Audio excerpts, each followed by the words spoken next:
Happy Wednesday, everybody, and welcome to another episode of the Let's Get Plugged podcast. I am your host, LaShawn Davis, owner and founder of the HR Plug. We are an HR consulting firm that's targeting to support leaders, employees, and organizations build healthy cultures. HR professionals unplug and people understand what their maximum and full potentials are so that they can be purposeful in the things that they do. We are excited to be here tonight, and it's somewhat of a part two to last week. And if you missed last week, we talked about toxic workplaces. We talked about how to recognize if you're in a toxic workplace, what to do if you're in a toxic workplace, and and how to navigate through that until you can exit or determine what steps you should take. And in that conversation, the industry of education came up. And we were just exploring how you don't think generally of government jobs or, public sector jobs, nonprofit jobs having toxic work environments because they're not motivated by the money and the greed or the sales that drive more corporations to having less patience and more frustration to getting things done out of people.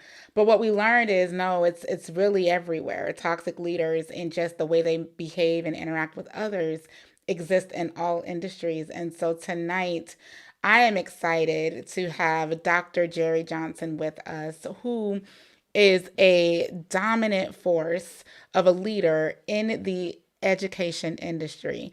And one of the reasons why I kind of catapulted her on up here right after last week's episode is because she was very instrumental and vocal last week talking about the toxicity that exists in the field of education, especially what she's witnessed as a principal in urban schools. So she's here tonight and she's going to talk about that with us. And she's also going to talk about her book that she wrote on this very topic.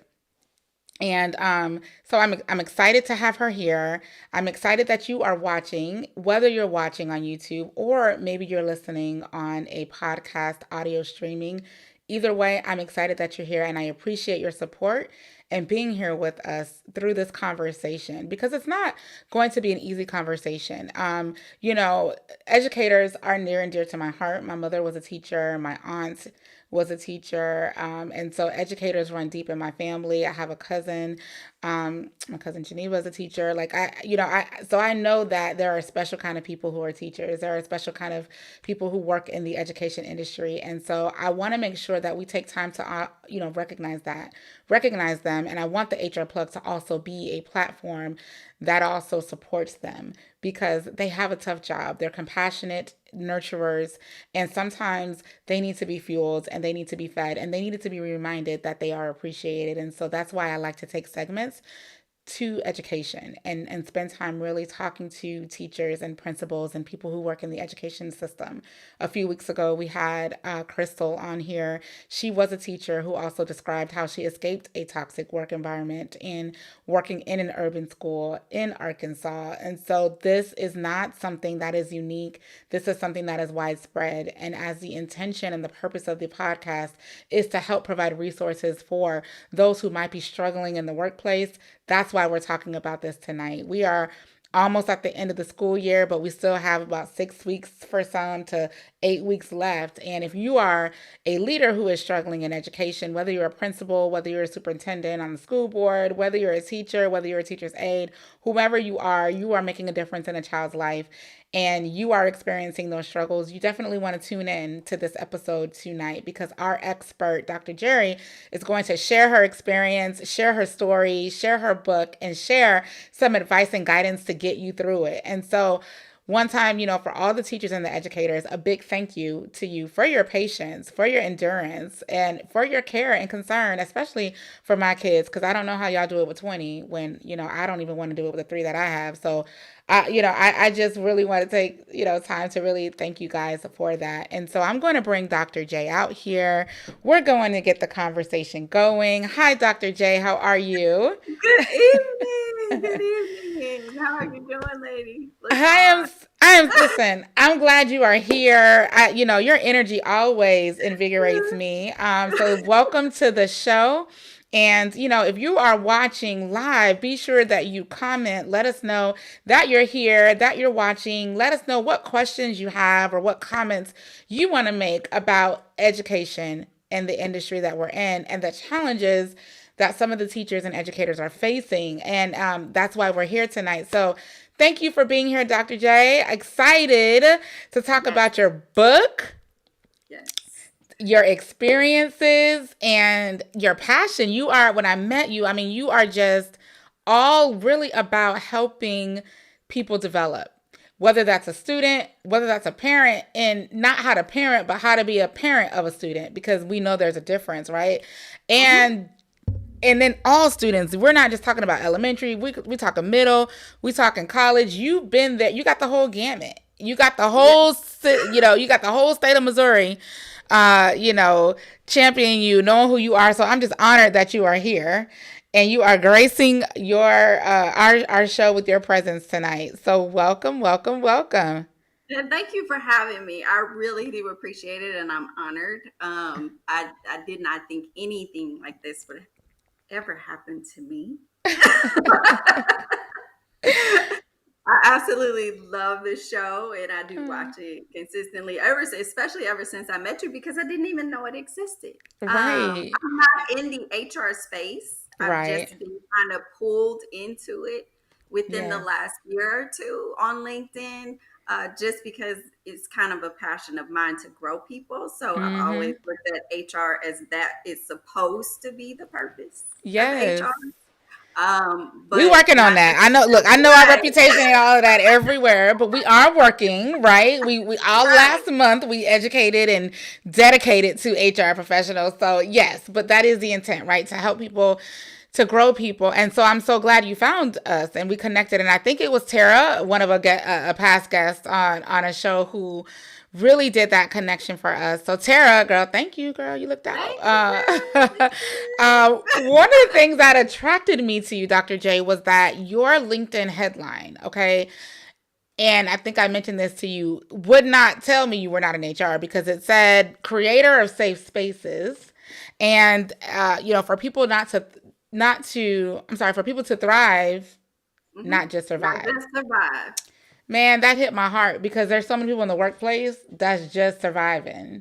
miserable, in a toxic environment. They're either staying because they love the kids, or they're staying because they need the paycheck, or they're staying because, whatever reason, but they're not thriving. And so when I saw that, I was like, I have to meet this lady because I know so many people who are just trying to survive. And so, thank you for helping this be a safe space tonight for those who need some juice to get back to thriving, because right now they're feeling like they're just trying to survive. So, tell us about you. Tell us about you, Dr. J. Like, what is this journey you're on right now of really being an Mhm. advocate in this space to bring awareness to the challenges that, principals and leaders in the education industry are facing? Well, I was lucky enough and honored to serve as a classroom teacher in positions from a classroom teacher all the way to district office. I actually served in district office before I became a school leader, which actually helped me with knowing how I wanted to operate as a school leader, and how I didn't want to operate. So after serving in education, I went into nonprofit as a director of education, and the same thing. You know, it was like same thing, different day. So the same issues, same as Dr. Stansberry talked about. In it, Hmm. I loved his segment last week. Oh, The narcissism that yes. exists, I call it a God complex, um, really exists in education and nonprofit, and you see it. I'm doing so much for these kids, or I'm doing so much for this community. And do you live in the community? Did you come from the community? Like, did you come from this background? How do you know what you're actually doing? You think you're doing something, Hmm. but Hmm. that's not always the case.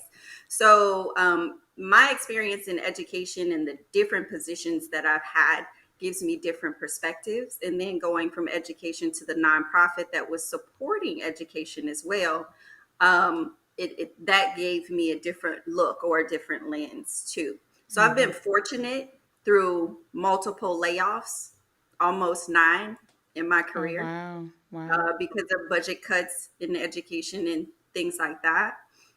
Being the last one in, first one out, COVID hit, layoffs. Mm-hmm. So, I've been fortunate though to have the different experiences that I've had. So it gives me different perspectives in different ways of knowing and doing, that other people Yes. do not have. Hey, Tara, you're one of Hey, my Tara. colleagues. Welcome on. Thank you for joining. And so so it's really your experiences that has shaped this. It's your Yes, all of my experiences. experiences Mm-hmm. have Mm-hmm. shaped the way that I operate, know, and do as a leader. And you don't have to be the supervisor to be the leader. I Right. always felt, even as a teacher in the classroom, I was a leader in the school. Um, Mm-hmm. it's just the way that you move, Yeah. basically. I don't know how else to explain it, but in the way that you make people feel, and the way that you motivate people, to do better and want to grow and do different things. So I think leaders are much different than managers. Mm-hmm. um, Mm-hmm. that's a whole nother story. But part of being a leader to me is wanting to see people grow and thrive, and Mm-hmm. not Mm-hmm. come to work every day just like, oh man, I'm just trying to get through the day or the Mm-hmm. year. You Mm-hmm. know, I want to see people coming to work, happy to come to work, ready to do the work, and knowing that they are supported in the work. So that's what I try to do, whether I'm, you know, a teacher in a classroom, or a district office administrator, or a director of education. I want to see people happy with what they're doing. And feeling alive. Love, love, love Yes. that. So, one of the things that I don't understand, just to be, honest about it, is like what defines an urban school versus a non-urban school. Like what is, and how does that work as far as the challenges and the things that you even experience? So urban schools, you will typically see or hear people talk about urban schools. They're talking about predominantly schools of color, or predominantly black schools most of the time. But now you have diverse schools in urban areas, which might be the city, um, that might have Hispanic students, Bosnian students, African students, or what have you, but it's students of color. That's my definition in my mind. Maybe not everybody's, but urban school districts can also be in suburban areas. I grew up in a suburban area in St. Louis County, not in Mm-hmm. St. Louis City, but my school district was predominantly black by the time I got to high school. When I started out in elementary school, it was predominantly white, but it Gotcha. moved into predominantly black by the time I got to high school. So you still can have urban demographic school districts in suburban areas. Okay. So it's not necessarily just where it is, like inner No, city or anything like that. It's more of the demographics of the students. So is it also urban based on the teachers, or is it just students that is just the no, students? Okay. no, because you will find that back in 2016, when I was finishing up my PhD, I found that in my research that over 80% of the teaching force is Caucasian white women. Oh, okay. So in the United States. So when you talk about the teaching force being urban demographic, that is not the case. We Wow. really need more mirrors of our students in our urban demographic districts, because they Mm-hmm. need to see that. They don't need the windows. If I got to look out the window and see myself somewhere else, I Okay. need I need a mirror of myself to know what it is to operate, as a black man, or Mm-hmm. as a black woman, or as a Hispanic woman. Mm-hmm. They need to see that representation in their schools. And when they don't, research has shown that they don't do as well academically Mm. in their classes. There are, all of course, cases where people thrive despite, you Mm-hmm. know in my school, I actually, when I graduated, had a pretty diverse staff, um, which helped me have good school experiences. Mm-hmm. I saw a lot of mirrors of myself, but as I've gone through as a teacher, not so much. Mm. So can you share just a little bit about what it is, probably what the biggest challenge that you face as a principal in an urban school? What is the one of the biggest challenges? The biggest challenges we kind of faced were the biggest challenges that I faced Yes. were number one, funding and resources. Um, Number two, just the community as a whole being receptive to what the school was trying to do. If we were trying Mm-hmm. to do something innovative, trying to do something different, bring parents in a little bit more. Of course, you're living in, or you're working in areas that are may not be where parents can come up to the school all the time because they're working, right? Mm-hmm. They're trying to live, they're trying to survive. So asking them to come up to the school at certain times was not an option. You really had to be cognizant of, what was going on in your community, and cognizant of what was going to work for them. So you couldn't Gotcha. say, we're going to do this on this night, this time, no Mm-hmm. matter what. You actually have to think about the community that you're in, what's going on, and then, you know, try to go around that to get the Mm-hmm. community to come in and have, parents involved in things. For example, I'll give you an example really quickly. Mm-hmm. I was at one school where the parents couldn't always come in the evenings because a lot of them were working, small children in the school. A lot of them were working nights. So we decided to take a poll and say, when is the best time for parent meetings? You know, it was actually during the morning, 9 o'clock in the morning. They were like, I need to do it before I go to work. So we changed our meetings, our parent meetings, from the evenings to the morning, like our Mm-hmm. PTA and all of that. We got like 20, 25 parents every Wow. time, you know, Wow. because we listened to what the parents needed us to do. And it's small wins like that. You think that's something small, but it's small wins like that where parents really feel like you're listening to them, just like teachers. You need to Mm. listen to teachers too. Small wins like that will help you to gain, the support that you need as a school. Okay, so that makes sense. So I want to touch on something you said, and you may not know the answer to this, but from someone that's not involved in schools, at all.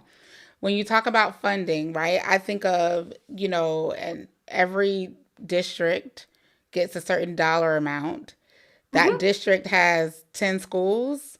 That dollar amount is divided 10 ways, and all the schools get the same thing. Is that pretty much how that plays out? Or Not where I come from.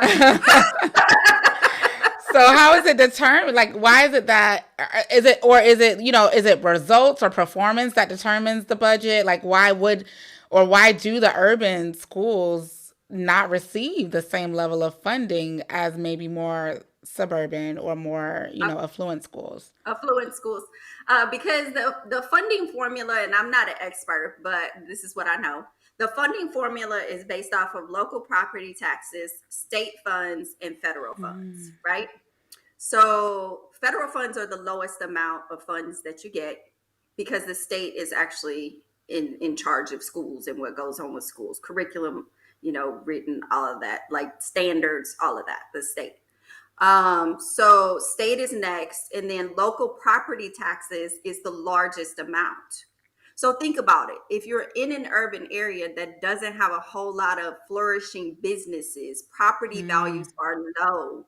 You know, So you your don't. funding is low, So your funding is low, and then when you right? have a state that is giving you money based off of assessment scores as well, and you don't Mm, do well on the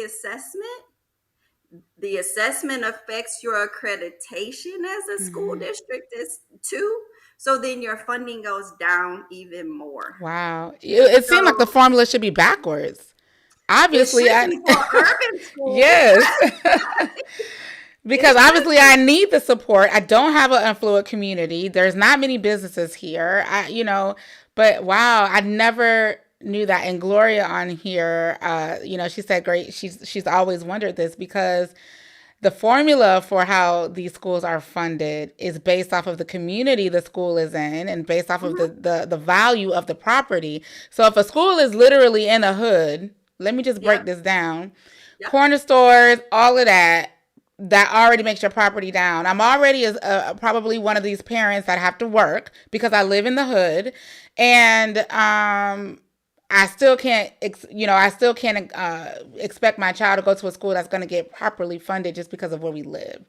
Exactly. Wow, wow. Exactly. And that's why you see people always wanting to move when they have kids to a better neighborhood or a better school That's why district people be where using other they people's don't addresses have, and yes, you using other know. people's addresses, everything, because they know that these schools may not have the resources that other schools have. And it's not because they don't want to do the things that these other schools want to do. It's just that they don't have the businesses, the property tax income, all of that these affluent areas have. You have Wow. donors that donate to school districts. Like here in Texas, for example, you got high schools that look like colleges because of the athletics programs that people donate to. They donate whole stadiums and football fields and all this stuff. So think about that. When it's based off of more off of local property taxes than anything else, the Yeah. funding is not going to be what it needs to be in our urban areas. And that's why our urban people can't progress. We don't even set them up to progress at the elementary stages when they're in school because we're not investing in their education at that point. And how do we break this system, this systemic issue? Because I never knew that, right? And I would think that my government would want to help change the narrative for what I might see when I go home. I don't, because and let me just say, I was very shocked, I guess is the best word to put it, during COVID. When schools closed, there were several schools that still had to find a way to get lunches to students because they were saying this is the only way some of these students get a full meal. Yes, yes. Around in St. Louis, it was the same way.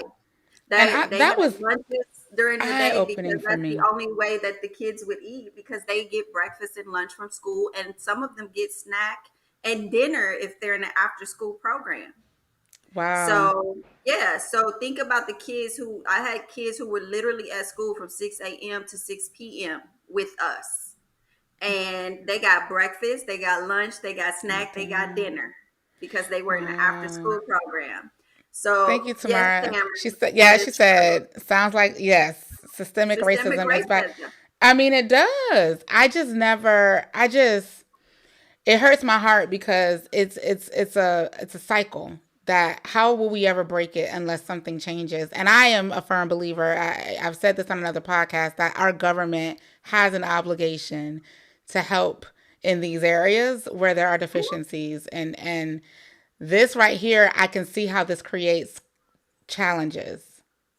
So It let's talk does. It about some really of those does. challenges. So lack of funding and then lack of community involvement because parents have to work or and they're not stay-at-home moms like in some of the other areas, right? You don't have a No. robust PTA board Right. where people can come. So what challenges does that create in maybe like a fifth grader or a fourth grader trying to get an education from an urban school that doesn't get the proper resources? What does that look like? How do you get Well, teachers to work here?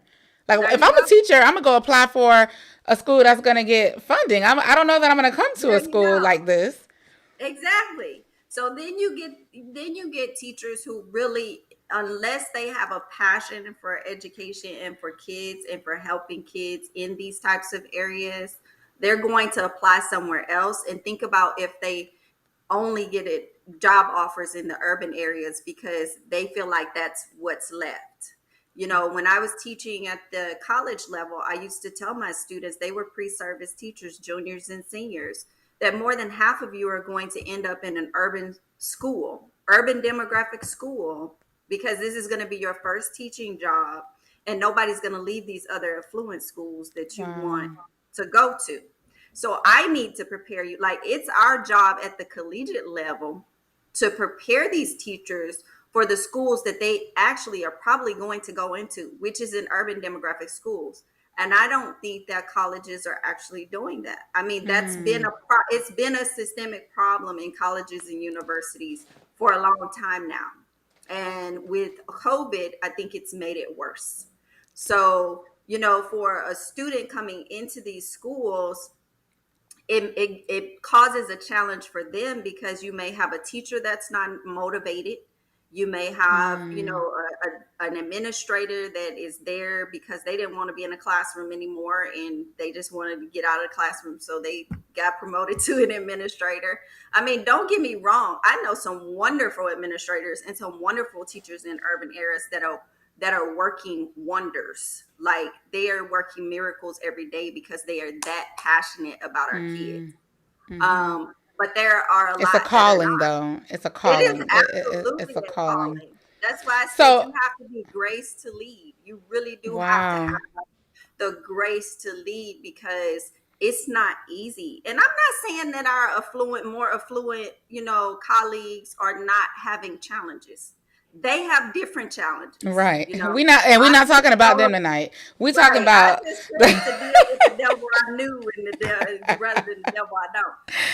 So Look, their challenge might be, I don't, we don't want broccoli anymore. We want spinach now, and they right. only keep serving us broccoli. Like, I just want a more robust vegetarian menu for, the students that come here. Like, Right. those are the kind. We're And not. I'm I'm not. struggling trying to get Right. healthy food for my kids. Period. I don't want the packaged food.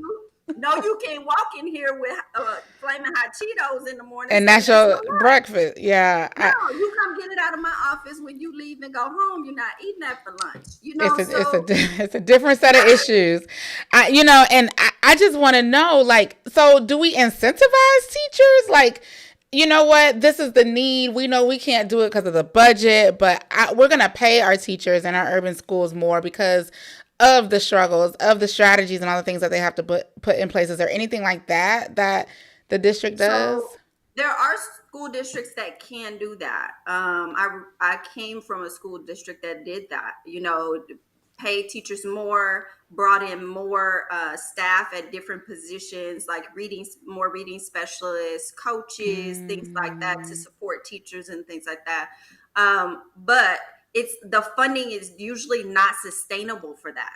So mm, typically, and this is how I got laid off so many times, the Title One funds are from the federal government.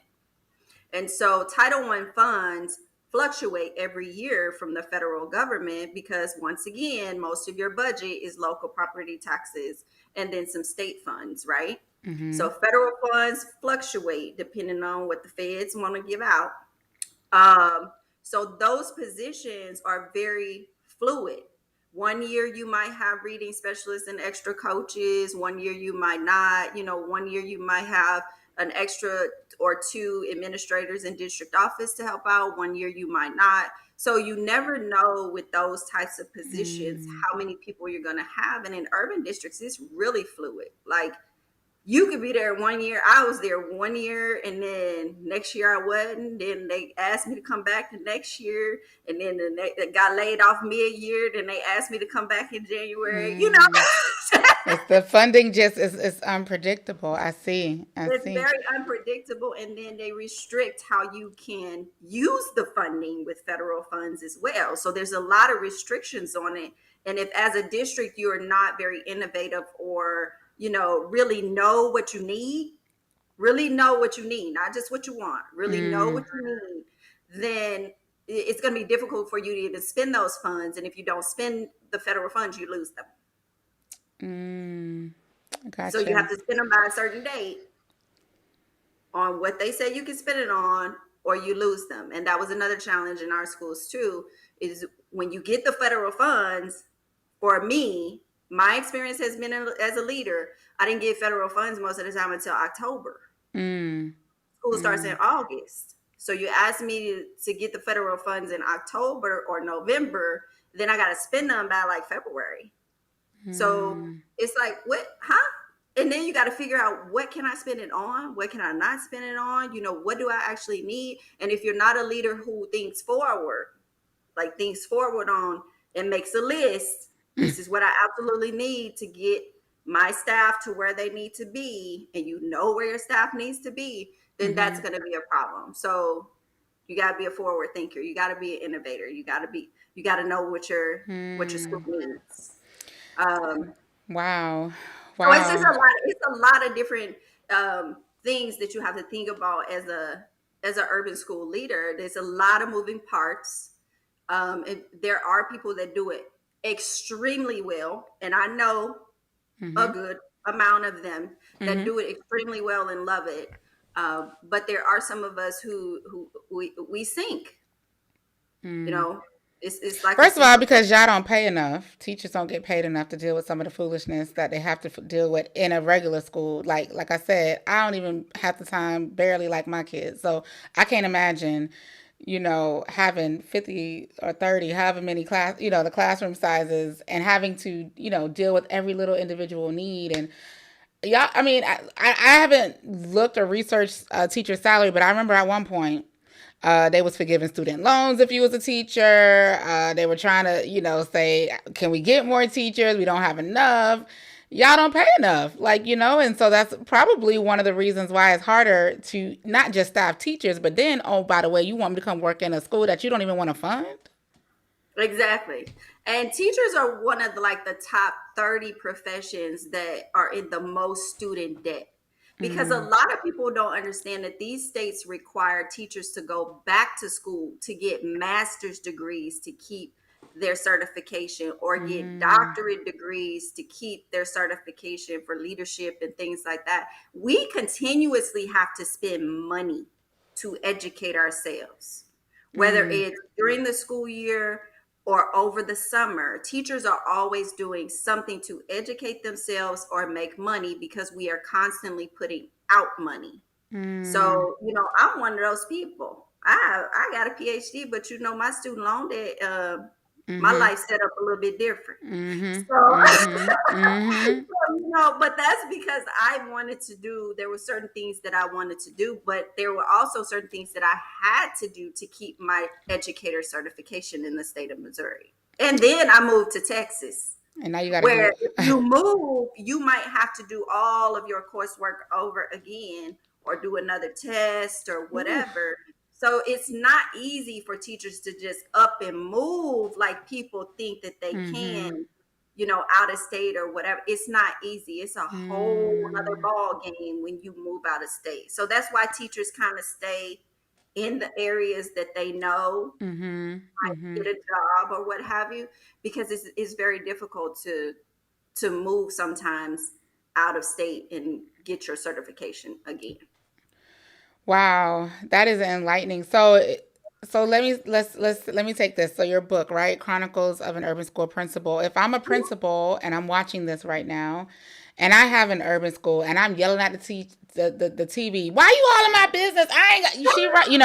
You can relate if you are a principal listening to this and watching, and you can relate to everything Dr. J is talking about: the lack of staffing, the lack of funding, the lack of resources, because your property value next door is what it is.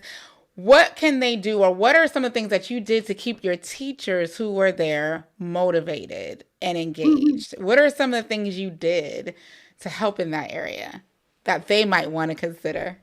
The first thing I did was I was just myself, you Mm-hmm. know, and they really appreciate authenticity. Mm, They don't want you coming in as, I'm a queen of, all that is education. mm-hmm. Be yourself, and then be a supporter.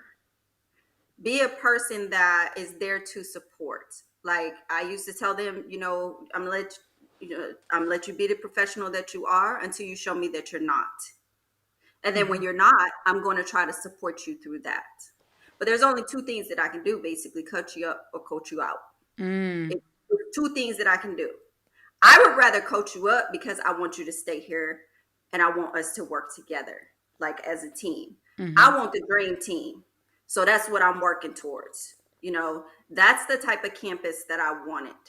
And that's the type of behavior that I tried to model. Mm-hmm. So modeling daily is a big thing as well.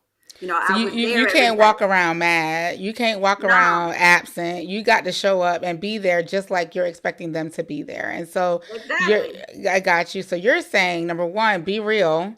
Listen, let them Hmm. know this is where we are. Now we got to figure out how we're going to make the best of it. Be authentic, be your real self. Trust them to do their jobs until they give you a reason not to, and support Hmm. them when you see them struggling.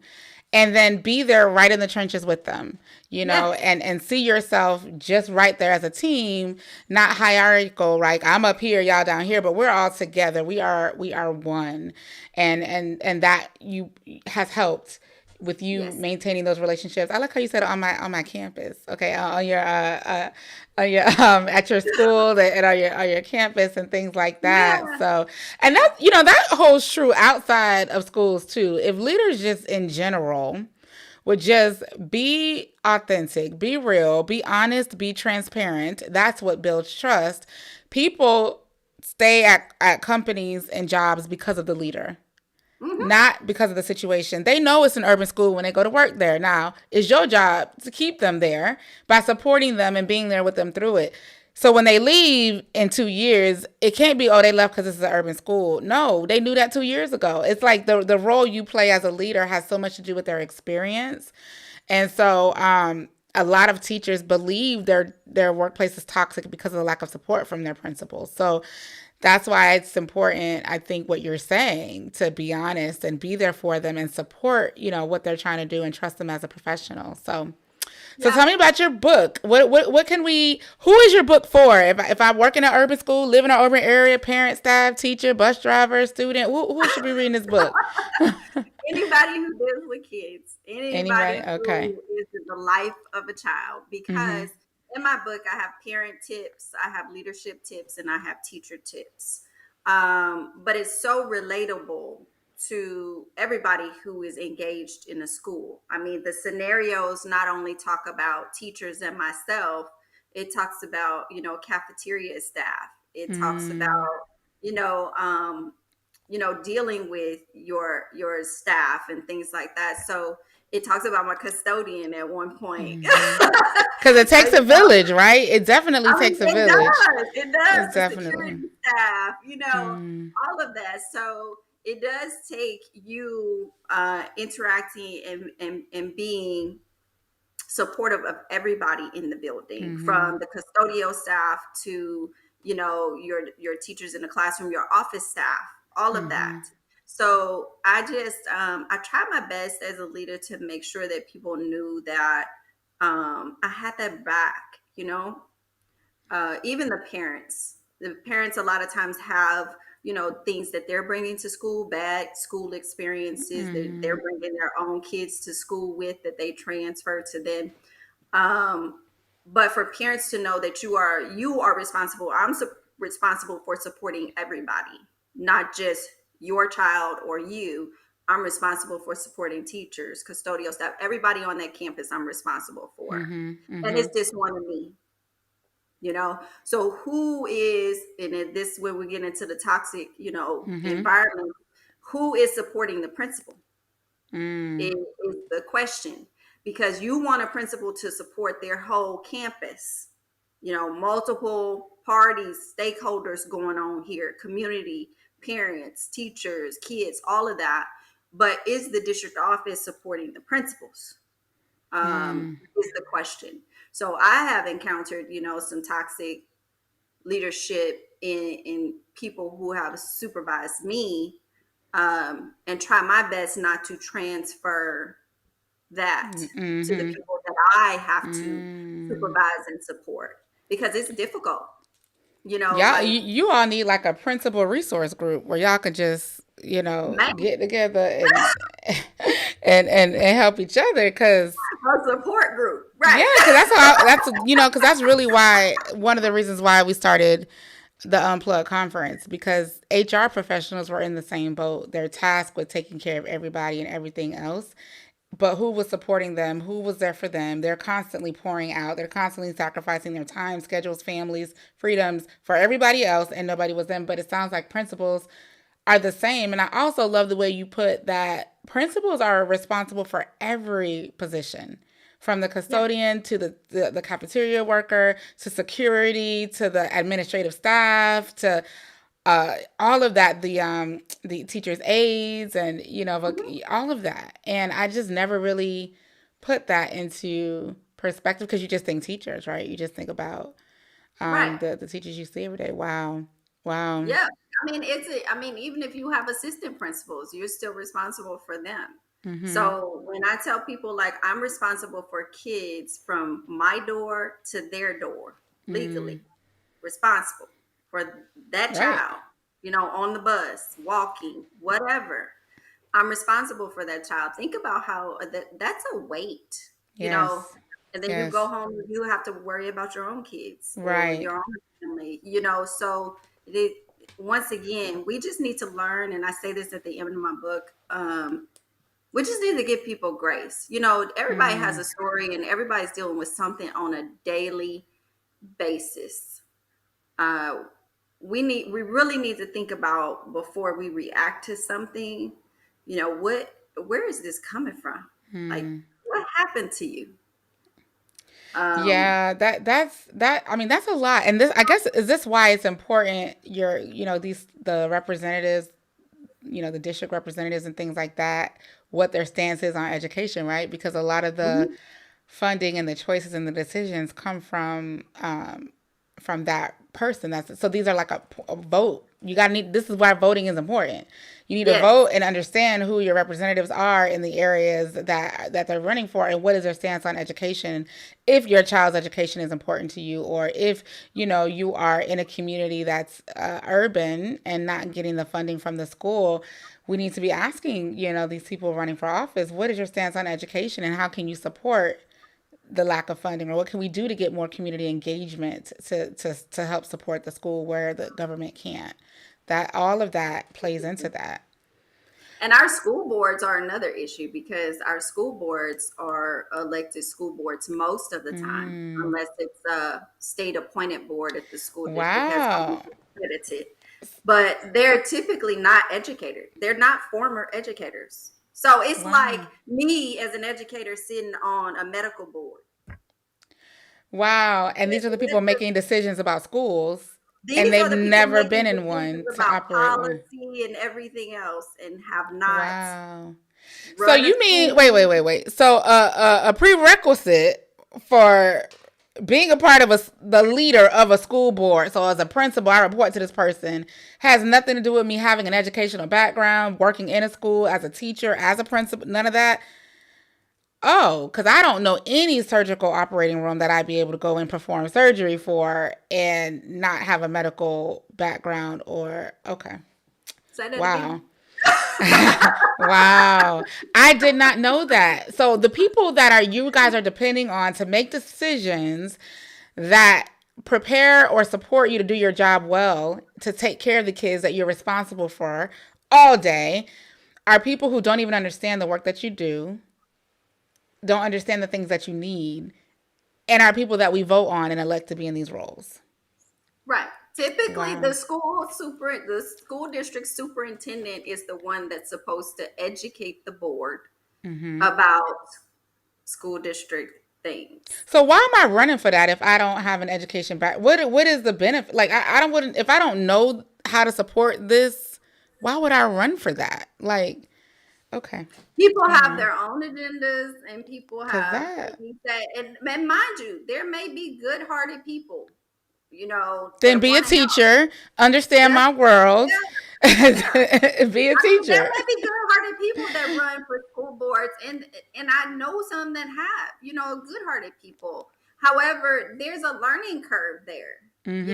and you're making decisions on school policy, assessment, things like that, approving things that you may not necessarily know a whole lot about because you haven't run a school, worked in a school, none of that. Your Right. kids just went to school. That's it.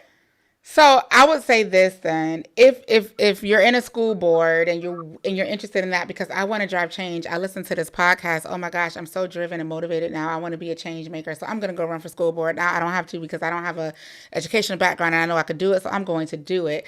I would say make sure you talk to the people who do it.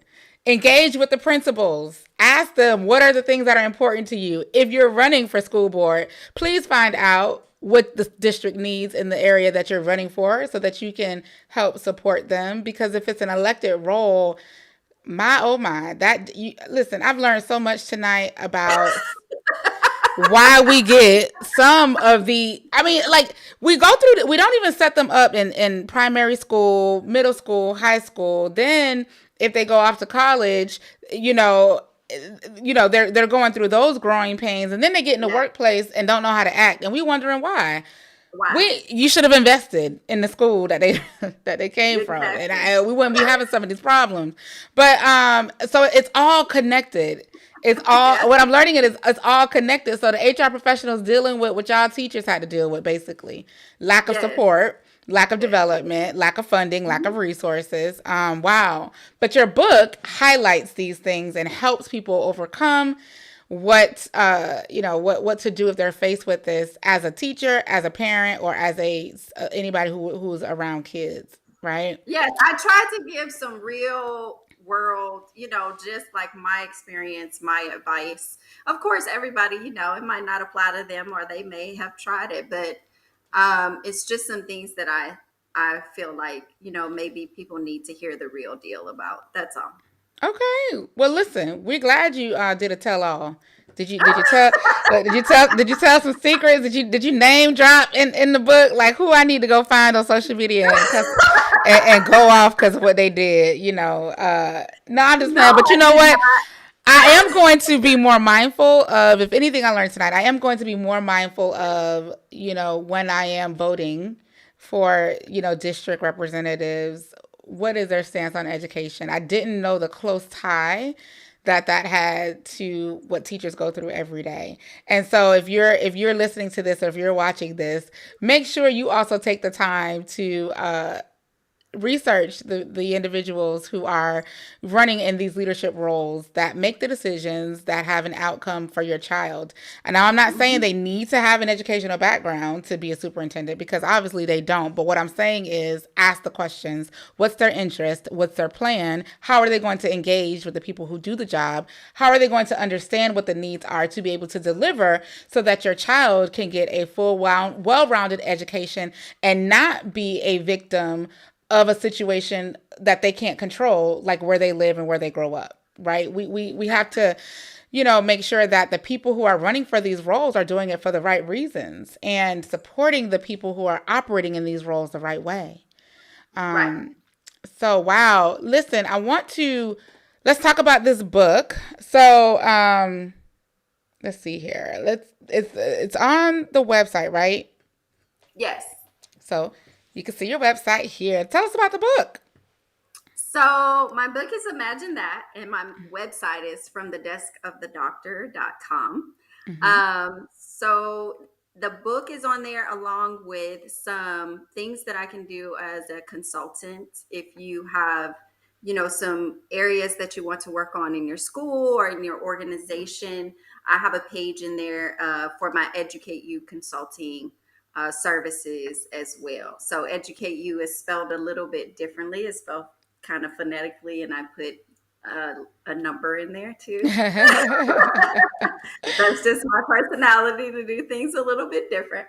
But I need to develop it a little bit more because this is just the first version of my site. But you guys are welcome. Please do visit it. If you want to give me feedback on it, I'm welcome. I always welcome feedback. But you can purchase my book on the website or Amazon or Barnes and Noble as well. And the book is called what? One more time. Imagine That, Chronicles of an Urban School Principal. Imagine That, Chronicles of an Urban School Principal. Well, Yes. listen, we need to definitely go out and let's support this book. And if you know someone that works in an urban school, go buy it as a gift. And, give it, look, Teacher Appreciation Day coming up. Go ahead and get them a It book. sure Like, is. Yeah. but whatever we can do, if anything, to support the educators out there, let's see what we can do to support the educators out there. Be mindful of who we're putting into office. what their Mhm. stances are on education, especially if they're directly accountable to education. Research what your what your school's needs are, and be active and engaged as a parent if you can, and even if you're not a parent, as a volunteer. We already know, we learned tonight, they ain't getting no money, y'all. They ain't getting no funding. They need us. They need the community to step in There you and go. support in these urban areas. And so maybe you're not a teacher, maybe that wasn't your passion or your dream, but you do have a heart for people, because this is our future. This is our future. And I have a daughter who's 16, and it just mind boggles me how she can't write in cursive because they don't teach that anymore. And the things Exactly. that, that they don't even know how to do that just used to be so basic. And just, the support that these teachers need. I just learned so much tonight. Look at who's running, and I think we're in election time. Aren't there like some kind type of elections now? I know there's like a lot of representative elections and things like that. There were, yes, there was some board elections and things recently. Yeah, Yeah, in I'm April. about to research, and I'm gonna get some of them on this show. We're gonna talk about why Mhm. you ran and you ain't no teacher. I wanna understand what what they're faced with, because they play such a role that I never truly understood, until tonight. And so these elected officials, like your school board, and superintendents, and your representatives for these districts, ask them what are their stances on education. I would even ask them, what are the needs of the district? See if they even know, because if you ask them that question and they can't even tell you what the needs are, how are Right. then they going to fix anything? But if Exactly. anything, these elected officials are critical, in these areas. And thank you for bringing light to that. What last final advice would you give to a teacher? I would say, we talked to principals. What would you say to a teacher who either has a heart for this, or who is in an urban school because they just graduated and they got plopped here because there were no other openings? How could we encourage them and just get them to remember their why of why they're doing what they do?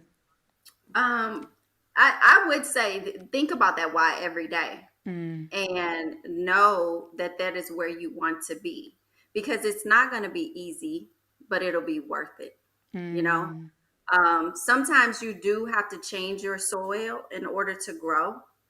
But having a good relationship with your colleagues, being that leader and being transparent with who you are, being authentically who you are, not unprofessional in an unprofessional way or anything like that, but being who you are will attract your tribe. mm, And always remember that, I used to tell my staff, there's more of you than there is of me. mm, There's more teachers in a school that affect the environment and the climate than the principal does. You all mm. allow the principal to do that. Okay? Wow. Wow. Empower yourselves to create the climate and the culture, and empower yourselves to make it positive. Empower yourself. And last thoughts, what would you say to a parent? What could you all as educators, what do you need from parents maybe in these areas that maybe they don't even realize that little thing, matters outside of the grocery list of school supplies, Right, we bring in, or that you all need. But as a right. parent, how could I become more engaged to support a teacher and make their lives a little bit easier? Because I barely want to deal with my child, and I know you deal with them longer than I do. So how can I support you, support them, as a parent? How can I support you? In those times that we don't perform as proficiently as you would like us to, Mm-hmm. give us a little bit of grace. Give you some grace. Ask Okay. us how you can help, or if there's anything you can do to help to make the situation better. Because once again, there's more kids in a classroom than there is that teacher. Mm-hmm. Mm-hmm. And we have to think about, there might be some things that you don't know about going on in that classroom. They can't tell you about other people's kids. Mm. Inquire about your own, and just ask, is there anything else that I need to know? Help me to understand. And that gives the teacher an opportunity to be able to explain to you what's Mm. really going on. So, partner with the teacher. I understand, there's teachers that I didn't like with my daughter. I didn't necessarily like them, but I had to work with them. I don't have to Mhm. like you to work with you. That's Right. always been my mantra. But that teacher's with your child a good portion of their day. So, you want to have a positive relationship with them. And give them grace and Yes, understand that please they're do. one person to 30 kids. If you Exactly. don't judge them, ask a question. If you don't Yes, understand ask the something, question ask. first before you accuse them of something. Mhm. Ask the question first to help Mhm. for understanding. Mhm. I mean, teachers have it hard. There's so many parents going to homeschooling because of, you know, the lack, all the things we just talked about, the lack of support from the community, the lack of resources for schools, and then the lack of teachers' engagement, the toxic work Right. environments they're battling to deal with. So it definitely takes a special heart of people to be teachers to begin with. So have some grace. Yes. Understand that they're doing this because they care about your child just as much as you do. Mhm. Understand that they're not doing this because they're trying to be cruel. Those types of teachers don't go into education. Those types of Right. individuals don't go into education. So give them grace. Give them understanding that they're operating from a servant heart for your child who's probably bad. So, most of the times it be those parents. I'm telling you But you that know your have the child. problem. You know You're your right. child. I used to have to tell parents, come on, mom, you know your Yes, baby. yes. You But know. just, in all So seriousness, give them grace. Give them grace. Let them know that, hey, my child said this. I know this isn't something you would say, but just kind of walk me through what happened versus, I'm gonna tell you something you better not ever say to my child again. Da, da, da, da, da, da, da. right. Like, right? It's all in go into it knowing that the person that's with your child as a teacher is somebody that you should trust Yeah, and has presume their best interest. positive intent. Yes, yes. Presume positive intent. Even if you know that teacher is whacked out. I mean, you know what I'm saying? Presume that they are treating your child in a humane way, Mm-hmm. at least for that 5 minutes, so you can ask the question. That's Yes. all. Well, listen, Dr. J, we have okay, G. So yes, who we put into office is key. So yes, you guys, as you go out and vote, when you're looking at the officials that affect education, look at who you're voting for or not voting for, and make a determination, especially if you have a child that's in school in the district that you live in and that you're voting in.